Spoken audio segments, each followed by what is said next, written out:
continúo con esta reflexión y también muy honrado de estar en esta parroquia con todos ustedes, pidiéndole a Dios que nos ilumine, pues estamos viviendo una estación de nuestra vida, cada uno, solo Dios conoce lo que llevamos cada uno en nuestro corazón, y por eso, honrando a Dios por la vida, le pedimos que envíe su Santo Espíritu sobre nosotros, para que en este momento nos ilumine, nos inspire, nos sane, nos desate y sobre todo nos haga fieles a Él para que podamos salvarnos, que es lo más importante, y que podamos ser testigos de su gloria entre los hombres. Voy a pedirle al Señor su palabra donde el Espíritu nos quiera llevar. Y les voy a leer a ustedes de la epístola de San Pablo a los Romanos, en el capítulo 3, desde el versículo 9. Dice: todos pecadores. Entonces, ¿qué? ¿Llevamos ventaja? No del todo, pues ya demostramos que tanto judíos como griegos están todos bajo el pecado, como dice la Escritura: no hay quien sea justo, ni siquiera uno. No hay un sensato, no hay quien busque a Dios. Todos se desviaron, a una se corrompieron, no hay quien obre el bien, no hay siquiera uno. Sepulcro abierto es su garganta, con su lengua urden engaños, veneno de áspides bajo sus labios, maldición y amargura rebosa su boca. Ligeros sus pies para derramar sangre, ruina y miseria son sus caminos. El camino de la paz no lo conocieron, no hay temor de Dios ante sus ojos. Ahora bien, sabemos que cuanto dice la ley lo dice para los que están bajo la ley, para que toda boca enmudezca y el mundo entero se reconozca reo ante Dios, ya que nadie será justificado ante Él por las obras de la ley, pues la ley no da sino el conocimiento del pecado. Palabra de Dios. Pues voy a compartir con ustedes esta reflexión sobre la soledad del pecado. Nosotros todos tenemos una experiencia personal con el pecado. Precisamente el llamado a hacer nuestra primera comunión es el descubrimiento de la Iglesia de que necesitamos reconciliarnos con Dios, y para mantenernos protegidos del espíritu de la naturaleza, del príncipe de este mundo, la Iglesia nos acobija con los sacramentos y nos llama a nuestra primera confesión, porque ya conoce la Iglesia que ese corazón está consciente del pecado. Y a partir de ese momento entramos en una jornada de batalla espiritual muy grande durante nuestra vida. El enemigo del alma siempre trata de apagar esa conciencia y conocimiento que tenemos del pecado, que se ha despertado en forma sobrenatural con nuestra primera comunión, porque en el momento en que confesamos nuestros pecados la primera vez, estamos por primera vez dándole el señorío a Jesús de nuestra vida, y por eso le pedimos perdón. Es un acto de humildad extraordinario que los demonios no pueden resistir, porque el acto de humildad más grande de un cristiano es el arrepentimiento. Es cuando uno se hinca y pide perdón a Dios, porque en ese momento es lo que la Iglesia llama como una de las reglas de la perfección, que es morir a sí mismo y aceptar a Dios como el Señor de nuestra vida. Esa es la reconciliación con Dios, está hecha de eso. Pero sabemos todos una cosa muy importante, y es que en el momento que cometimos el primer pecado mortal, se acabó nuestra sonrisa de inocencia. Y esa sonrisa que perdimos muchas veces se ausenta de nuestra vida en una forma muy dolorosa, porque a pesar de todo lo que ocurre en la vida, llevamos interiormente una tristeza indescriptible con la pérdida de la inocencia. Y pienso que todos nosotros podemos dar testimonio de eso. Esa tristeza que trae el pecado, que a pesar de irnos a confesar, a pesar de ser absueltos por la iglesia, tenemos una lucha muy grande para superar la tristeza del pecado, sobre todo el primer pecado mortal, porque es una herida muy grave en nuestro corazón. Y la iglesia nos enseña a vivir sin la culpa, porque la culpa no viene de Dios, la culpa viene del acusador, que es el demonio, que nos quiere hacer sentir culpables de pecados que Dios ya nos ha perdonado. Y por eso se convierte en una batalla entre el demonio que nos acusa por lo que ya hicimos, que ya nos perdonaron, y Dios que nos dice: es mi misericordia la que vive en tu corazón, porque me has aceptado como tu Señor y yo te he perdonado. Y así como te he perdonado, también me he olvidado de lo que has confesado. Así de que vivimos nosotros completamente enterados de nuestra existencia interior con relación al pecado. Entonces, nuestra jornada espiritual con relación al pecado es el cuidado que debemos tener con nuestra sanación interior. Ustedes saben que una de las fuerzas más grandes que tiene la iglesia es el cristiano que tiene el gozo del Señor. Porque el gozo del Señor es una bandera que debemos tener izada como testimonio de que Dios está vivo en nuestros corazones en medio de todas las pruebas de esta vida. Sabemos que estamos en el destierro y es importante hablar de esto porque el mundo nos hace creer que estamos en el paraíso. Ustedes saben que la mayoría de la gente tiene sus esperanzas y ambiciones ancladas en la vida temporal. Y es muy peligroso no trascender con estas esperanzas, con estas ilusiones y ambiciones hacia el mundo espiritual desde ahora, porque entonces nuestro corazón tiene como tesoro la vida temporal, y si morimos así, nos quedamos donde está nuestro tesoro, como dice la palabra: ahí donde está tu tesoro, ahí está tu corazón. Y debemos cuidarnos cuál es nuestro tesoro. Es importante entonces buscar esa salud interior del alma que hace que nosotros superemos la culpa y entremos en la misericordia de Dios, en el perdón de Dios. Porque sabemos que el pecado es una inmensa soledad. Ustedes pueden darse cuenta que cuando la gente vive en pecado, cuando se les habla de Dios, les da rabia, o sea, se reaccionan con agresividad.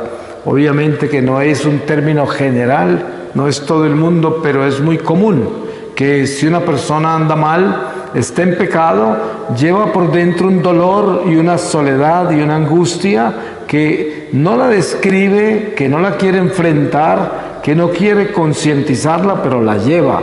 Y por eso esa soledad interior que produce el pecado, una soledad existencial, es un mal que trae el espíritu de la oscuridad, porque la oscuridad trae oscuridad. ¿Y qué es la oscuridad? Pues donde no está la luz, y donde no está la luz no está la esperanza, no está el gozo, no está la paz, no está el amor de Dios. Es una vida que no tiene la paz de Dios. Entonces, para nosotros entender qué es lo que tenemos que hacer para asegurarnos de que si estamos caminando con Dios, debemos cuidarnos de que en nuestro corazón esté el gozo del Señor. Porque si nuestro corazón no tiene gozo, a pesar de las prácticas religiosas, a pesar de obedecerle a los preceptos de la ley, es que hay algo ahí que tenemos que sanar. Porque la esperanza del cristiano está en testificar nuestra fe con gozo, porque somos seres rescatados, seres salvados por la sangre del Señor, y tenemos que gritar ese aleluya de verdad desde el fondo de nuestra alma. Y si algo nos detiene, debe haber en nosotros una soledad que es una culpa, que es algo que nos disminuyó como seres humanos y que no hemos superado. Eso quiere decir que no hemos abrazado la plenitud de la misericordia de Dios en nuestra vida. Obviamente que estoy hablando de una persona que tiene reconciliada su vida con Dios, porque si una persona anda en pecado, de por sí anda con la soledad espiritual del pecado.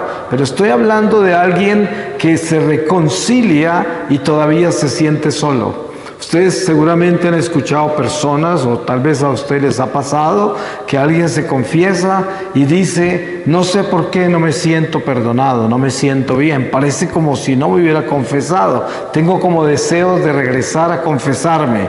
Es algo que ocurre, ¿no? Primero, pues hay una batalla espiritual con el enemigo del alma que no quiere que tengamos paz, ni que tengamos gozo, ni que nos sintamos perdonados. Pero al mismo tiempo no podemos culpar al diablo de todo lo que nos sucede. También es nuestra conciencia, nuestra naturaleza humana, que es rebelde, que no acepta la misericordia, especialmente porque está marcada por el pecado, marcada. Ustedes han visto cómo un perro marca su territorio, levanta la pata y marca su territorio. Así es el diablo marca su territorio como un perro.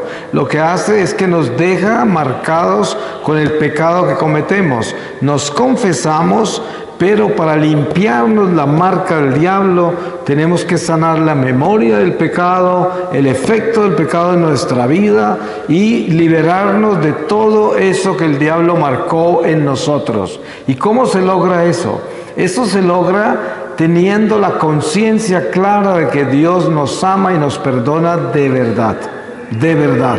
Porque lo que el diablo quiere hacernos creer es que no estamos perdonados del todo, es que no estamos bien del todo, y por eso llevamos como una tristeza, llevamos algo que se puede convertir en una enfermedad espiritual. Hay mucha gente deprimida, confundida, obsesa, oprimida, porque no ha superado su vida interior y no la ha llevado al gozo de Dios, que es la reconciliación verdadera del ser humano con el Señor, porque la religión sola no logra eso. Nosotros por la religión no nos salvamos, nosotros nos salvamos por la fe. La fe es la que nos lleva a la salvación, y la fe es aceptar en plenitud el Espíritu Santo como nuestro Señor, que nos limpia, nos lava, nos desata, nos sana, nos perdona, y sentirnos así, sentirnos que tenemos un Dios así, un Dios tan grande, tan amoroso, que nos hace nuevos. Por eso, cuando yo tuve esta experiencia con el Señor sobre los sacramentos, me hablaba del sacramento, la confesión, como un exorcismo, que era una liberación, es un desencadenarse, un quedar limpio, un quedar libre, quedar sin demonios en la vida nuestra, y por lo tanto quedar en la luz, en el gozo y en la paz, y sobre todo en la esperanza, que es lo que nos trae a nosotros el espíritu de la caridad, que es donde está la fuerza del cristiano, que por toda la comunión que tenemos con el don que Dios nos da al perdonarnos, entra en el corazón la caridad, la compasión, la tolerancia, la paciencia, y ya amamos al prójimo, porque el pecado nos quita el amor, es lo primero que nos quita, y para poder regresar a la gracia, después de ser perdonados, tenemos que entrar en la caridad. Yo pienso que la forma más importante de medirnos el nivel de amor que tenemos de Dios en nuestro corazón, lo podemos lograr por la caridad y darnos cuenta cuánto es que verdaderamente amamos al prójimo. Desen cuenta ustedes que es muy natural amar a aquellos que nos duelen, ¿no? La familia, la gente cercana que nos duela. Es muy común amarlos y preocuparnos por ellos y todo, pero también es muy común ignorar a los demás. Sí, yo siempre le digo a la gente: miren, haga un ejercicio espiritual. el día que usted esté parado en medio de una multitud, donde quiera que sea, piense sinceramente en el fondo de su corazón: ¿esta gente que está acá me importa? ¿Esta gente que está acá realmente me importa que se salven? ¿Esta gente que está acá, estoy consciente que tienen alma como yo también? ¿Estoy consciente que Dios los creó y los creó para salvarlos a todos, sin importar si me gustan o no me gustan? Si es el tipo de gente que yo acepto en mi vida o no. Tengo amor y caridad por ellos, porque esto es lo que trae el gozo de regreso a nuestro corazón. Nunca podremos tener gozo en el corazón y nunca podremos superar la soledad que nos trajo el pecado si nosotros no nos abrimos al amor al prójimo. Ustedes se dan cuenta que no es un accidente que el Señor haya resumido el decálogo de la ley en 2 mandamientos. Y desen cuenta que ese segundo mandamiento es el amor al prójimo. ¿Por qué? Porque el prójimo es nuestra corrupción o nuestra santificación, porque el prójimo se puede convertir en nuestra piedra de tropiezo o se puede convertir en la oportunidad inmensa para santificarnos. Tomemos el matrimonio. Desen cuenta que una pareja se casa y la misión de la pareja es recibir ese don maravilloso del perdón. Si una pareja no conoce el perdón, no se santifica en el matrimonio, sino que se corrompe. Y lo mismo sucede en las amistades, en nuestra relación con la iglesia, en nuestra relación con el prójimo. Si nosotros no aprendemos a amar al prójimo, el prójimo nos corrompe. Y cuando usted está caminando entre las multitudes, usted va con un corazón selectivo. Este me gusta, este no me gusta, este lo odio, aquel lo desprecio, porque sin darse cuenta eso es lo que usted está haciendo. Y hay gente que usted acepta fácilmente y otros que rechaza fácilmente. Ahí hay una enfermedad espiritual muy grave. No queremos morirnos así. No queremos, porque precisamente el camino del cristiano es encontrar esa vida cristocéntrica, que es un Cristo crucificado en nuestra vida, que ha abierto los brazos para abrazar al mundo, a todos, a cada uno de nosotros, y sabemos que ese es el llamado nuestro, a esa cruz. ¿Y por qué se llama cruz? Porque amar duele amar. Es como la caridad. Para que sea caridad tiene que doler. Hay que amar hasta que duela. Es cuando sentimos el amor.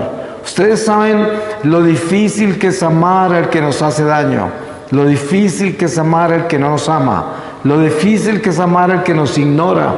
Lo difícil que es amar al que busca el daño en nuestra vida. Esto no es algo natural. Eso viene de Dios. Por eso todas estas exigencias que Jesús nos hace en el Evangelio para que alcancemos la vida eterna, las hace porque sabe que las podemos lograr. ¿Sí? Cuando Jesús dice, sed santos y sed perfectos como mi Padre es santo y perfecto, Él nos lo dice y nos lo pide porque lo podemos lograr. Pero ¿cómo lo podemos lograr? Lo podemos lograr con Él. Yo le digo a la gente, miren, el demonio es 100% malo. Ustedes nunca oirán que encontraron un demonio que era 80% malo, ¿no? El demonio es 100% malo. Entonces, la forma de combatir nuestra batalla espiritual contra el mal es con 100% bueno. Un católico que es 50% bueno no la hace, porque ¿de qué está hecho el otro 50% que no es bueno? Está hecho del mal, o sea que está ocupado la mitad por el demonio. Eso no funciona, porque así no se gana la batalla. La batalla se gana con 100% bueno contra un enemigo que es 100% malo, y nosotros no tenemos 100%. Somos imperfectos, estamos en un estado de mortalidad, tenemos esas ventanas abiertas al pecado, esas tendencias, por lo tanto solos no lo logramos. Y por eso es que nos llama la iglesia a nosotros a cristificarnos, porque es de la única manera que logramos 100% con Cristo. en medio de nuestra miseria, en medio de nuestra imperfección, en medio de lo que somos tan frágiles, tan vulnerables, el Señor se glorifica en eso. Como le dice el Señor a San Pablo, cuando San Pablo le pide 3 veces que le quite ese aguijón de la carne, y el Señor le dice: mi gracia te basta, yo me glorifico en tu debilidad. Y esto es muy importante de entenderlo, porque ¿qué quiere decir eso? Yo deseo la perfección, yo deseo la santidad. Yo le he dado al Señor el sí a la santidad, pero yo no la alcanzo solo. Pero el Señor sabe que yo la quiero, que yo la busco, que yo la deseo y que es sincero mi corazón cuando la busca. ¿Qué sucede si yo muero así y no la he alcanzado? Que el Señor me va a completar lo que me faltaba. Por eso hay que tener en cuenta que el Señor es justicia y misericordia, y Él sabe lo que nosotros estamos buscando, lo que deseamos y lo que hemos decidido hacer. Si usted decide tener el 100% porque usted le da el sí a la santidad, el Señor ya oyó, el Señor ya entendió, el Señor sabe lo que usted pidió, el Señor sabe lo que usted siente y lo que desea, y por lo tanto usted ya está completo. Si continúa así, ya está completo. Es como, yo pongo un ejemplo muy sencillo, muy humano, y es un padre bueno y un hijo que es obediente. El hijo está estudiando y tiene que pasar un examen muy difícil, y estudia, y el padre ve cómo ese hijo se sacrifica y pasa noches enteras estudiando y se va a su examen. Y regresa al examen y lo perdió, no pasó el grado. Y el padre llama al hijo y le dice: hijo, tú no te preocupes, porque ante mí tú sí pasaste el grado, porque diste todo lo que pudiste dar. Yo no te vi dando la mitad, te vi dándolo todo. Para mí, tú pasaste el grado, no te preocupes. Y ese es el Padre bueno, y ese es nuestro Señor en el tribunal divino el día que nos lo encontremos. Él nos va a decir: hijo, no estés triste, porque yo sé que lo querías dar todo, pero tú solo no lo alcanzas, pero hoy te voy a completar. Y eso es lo que necesitamos tener claro nosotros. Sabemos que Dios detesta la tibieza, la mediocridad, hasta el punto que leemos en la palabra que Dios vomita al tibio. Y es que es verdad. Y cuando uno entra en un camino espiritual donde se está buscando sinceramente la perfección, la santidad, es cuando uno más se cuida de la soberbia, del orgullo, de la pretensión, y cuando uno entiende y tiene compasión por el prójimo y sabe que la vida es una lucha y que el que camina con Dios está en una batalla espiritual muy complicada y permanente, pero al mismo tiempo uno no se va por nada que no sea el todo. Ustedes se dan cuenta que el Divino Maestro solo hace eso. Vemos a Pedro que se atreve a caminar sobre el agua. Sí, se va hacia el Señor, pero en un momento dado se empieza a hundir y el Señor lo rescata y le dice: hombre de poca fe. No lo aplaudió, no lo felicitó por los pasos que dio, a pesar de que ustedes saben lo atrevido que es irse a caminar sobre el agua. O sea, eso no lo hace cualquiera. Él hizo mucho, Pedro hizo mucho, pero no lo dio todo. No, el Señor quería que llegara hasta él, y Pedro no alcanzó, y el Señor no lo felicitó. ¿Por qué? No porque es un maestro cruel, es porque es un maestro del amor, y el amor lo pide todo, todo. El amor lo quiere todo, y nosotros debemos darle todo a Dios. Por eso ustedes nunca leen un pasaje del Evangelio donde Jesús se reunió con los apóstoles en un gran banquete para felicitarlos por lo que habían alcanzado. Nunca. Él no hizo eso nunca, nunca lo ven. Él siempre lo ven ustedes empujando los apóstoles a que den más, siempre pidiéndoles más. Hasta el punto de que en un momento dado Jesús está hablando y los apóstoles quedan asombrados de lo que Él dijo, y después de ese asombro lo que le dicen al Señor es: Señor, aumenta nuestra fe. ¿Se dan cuenta todo lo que les falta? pero fue un momento de amor entre el Maestro y sus apóstoles, que reconocen todo lo que les falta. Pero ese momento de amor para Jesús fue muy grande, porque se dio cuenta que los apóstoles están entendiendo que la necesidad que tienen de llenarse de Él y llenarse de la sabiduría que Él les está dando. Esa sed por entender más, esa sed por conocer más a Dios. Y esto es importante tenerlo muy claro en nuestro corazón, que podamos tener esa sed de Dios. La Madre Teresa de Calcuta, Santa Teresa de Calcuta, en sus comunidades, en el oratorio, al lado del crucifijo, siempre está la frase, tengo sed, que fue algo que el Señor Jesús le dijo, le reveló. Pero normalmente cuando escuchamos esa palabra en la agonía de Jesús, tengo sed, uno se imaginaría que tengo sed de agua, ¿no? Tengo sed, denme agua. Pero no, el Señor tiene sed de almas. Esa es la sed de Jesús. Y por eso, si nosotros queremos entender el sentido de la cristificación, el sentido de ser cristocéntrico, debemos entender la sed de almas que debemos tener. Y por eso, la práctica de crecer en el amor al prójimo es lo que nos lleva a tener la sed por las almas, sin importar quiénes son. Porque en realidad una de las oraciones más importantes de nuestra vida es orar por la conversión de todos los pecadores.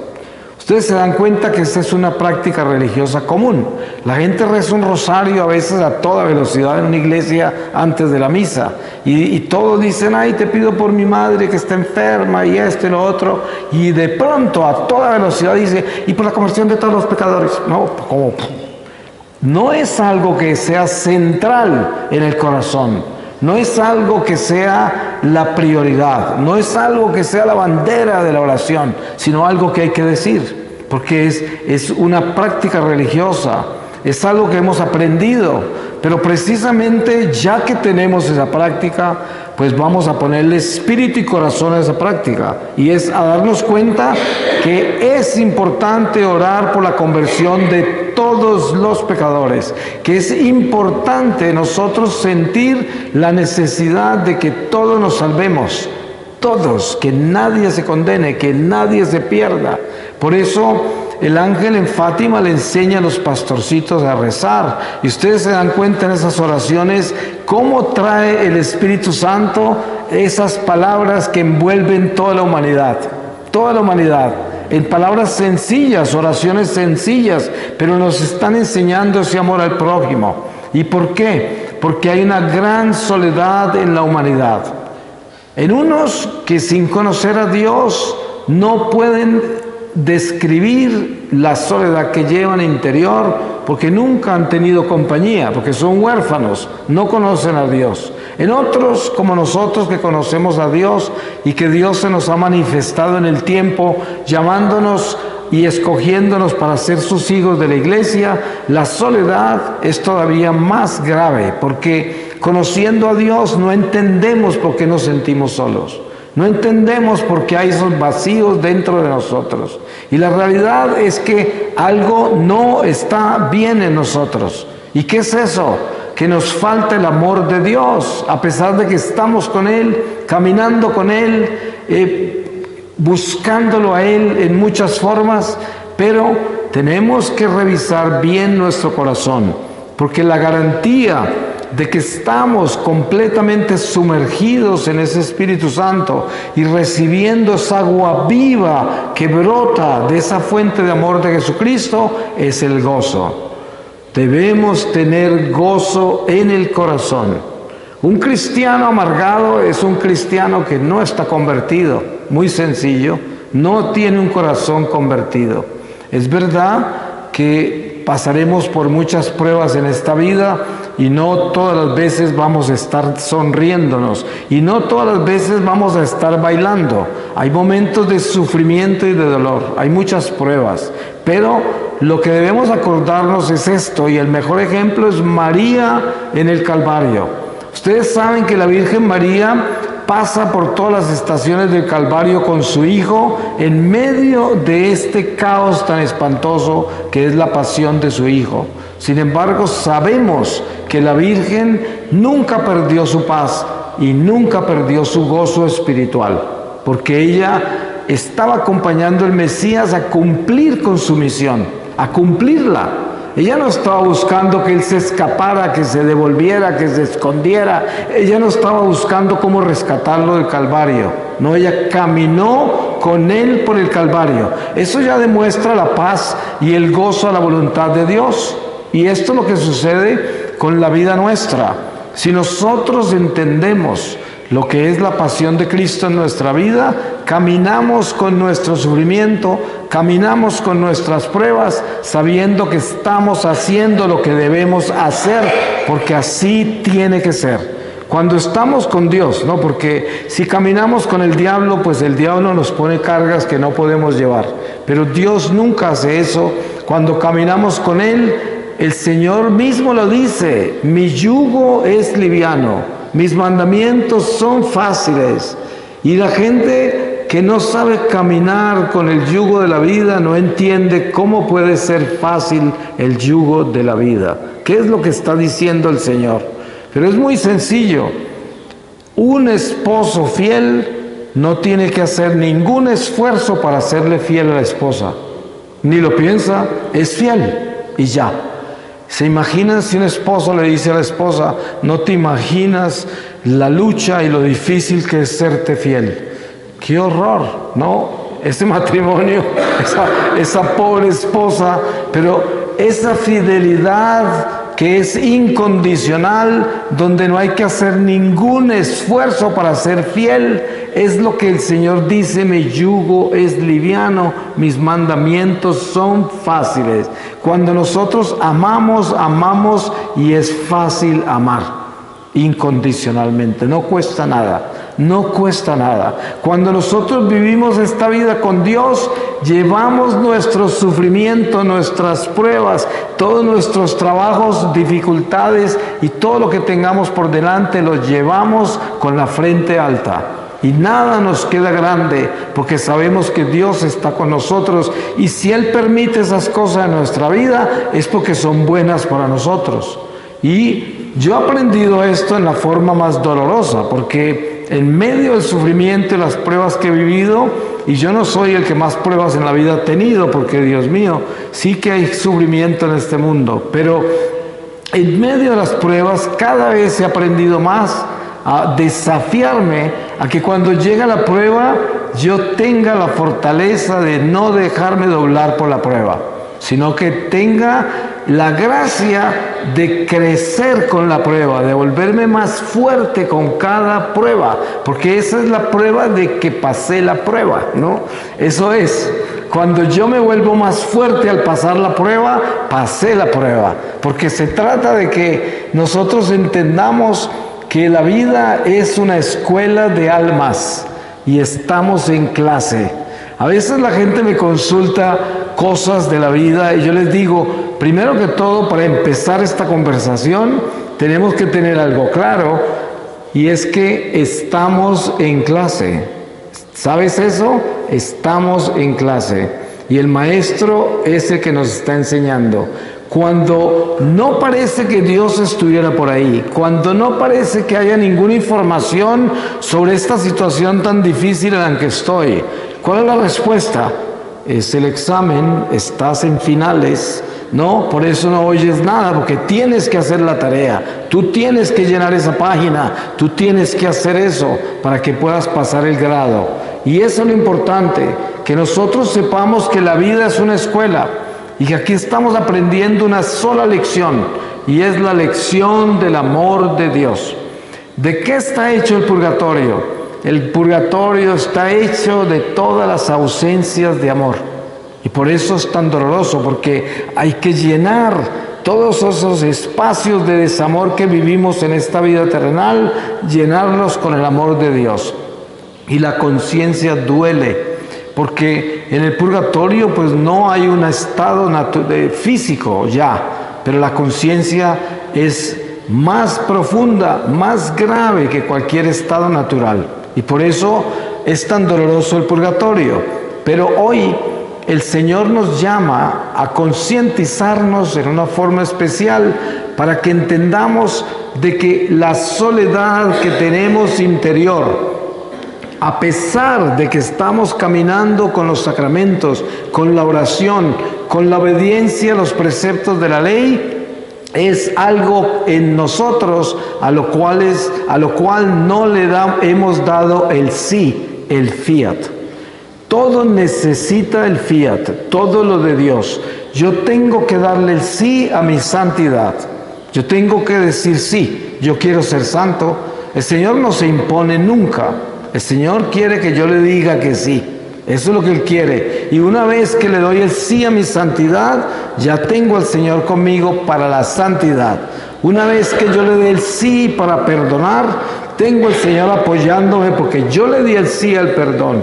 Y es importante entender ese fiat. Y ese fiat es el que nos sana la soledad. Porque entramos en el señorío de Jesús y le damos a Dios su señorío. Y ya no soy yo, porque muchas veces nuestra soledad, nuestra angustia existencial tiene que ver con nuestra vanidad, con nuestro amor propio, que se siente herido, que se siente despreciado, que está disgustado con la vida, disgustado con la humanidad y hasta disgustado con Dios. Y por esto se presenta una gran soledad. Y esto hay que cuidarlo, porque no podemos tener esa soledad si estamos con Dios, si estamos caminando con Dios, si Dios nos ha perdonado. Voy a pedirle al Señor su palabra para que cerremos esta reflexión. Y les voy a leer a ustedes de la primera epístola a los Corintios, en el capítulo 3, desde el versículo 1, y dice: ¿comenzamos de nuevo a recomendarnos, o es que como algunos necesitamos presentaros cartas de recomendación o pedirlas? Vosotros sois nuestra carta, escrita en vuestros corazones, conocida y leída por todos los hombres. Evidentemente sois una carta de Cristo, redactada por ministerio nuestro, escrita no con tinta, sino con el Espíritu de Dios vivo, no en tablas de piedra, sino en tablas de carne, en los corazones. Esta es la confianza que tenemos delante de Dios por Cristo. No que por nosotros mismos seamos capaces de atribuirnos cosa alguna como propia nuestra, sino que nuestra capacidad viene de Dios, el cual nos capacitó para ser ministros de una nueva alianza, no de la letra, sino del Espíritu, pues la letra mata más, el Espíritu da vida. Que si el ministerio de la muerte, grabado con letras sobre tablas de piedra, resultó glorioso hasta el punto de no poder los hijos de Israel fijar su vista en el rostro de Moisés a causa del resplandor de su rostro, aunque pasajero, ¿cuánto más glorioso no será el ministerio del Espíritu? Pues si el ministerio de la condenación fue glorioso, con mucha más razón lo será el ministerio de la justicia. Palabra de Dios. Pues yo le doy muchas gracias a Dios por todos ustedes y le pido al Señor que bendiga a sus familias, que bendiga todo lo que traen en el corazón que solo Él conoce, que los bendiga, que les dé la unción necesaria para que tengan la valentía de ser buenos, porque se necesita ser muy valiente para ser bueno. Para ser malo solo se necesita ser cobarde, pero para ser bueno se necesita ser valiente. Hay que pedirle al Señor el don de ser bueno, porque este mundo está lleno de gente demonizada. Y por eso la esperanza del Hijo de Dios en la iglesia es ser luz. Y para ser luz tenemos que ser buenos. Solo el bueno brilla. El malo es la tiniebla. Y por eso somos llamados a ser luz, somos llamados a ser buenos. Y sabemos que solo hay uno bueno, que es Dios. Y por eso Dios tiene que estar en nosotros, que es lo que le revela Dios desde la zarza ardiente a Moisés, cuando le revela su nombre.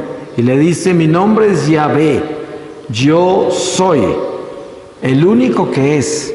Y cuando entendemos eso bien, nos damos cuenta que si Dios es el único que es, eso quiere decir que yo no soy, a no ser de que Él esté en mí. Si Él no está en mí, yo no soy.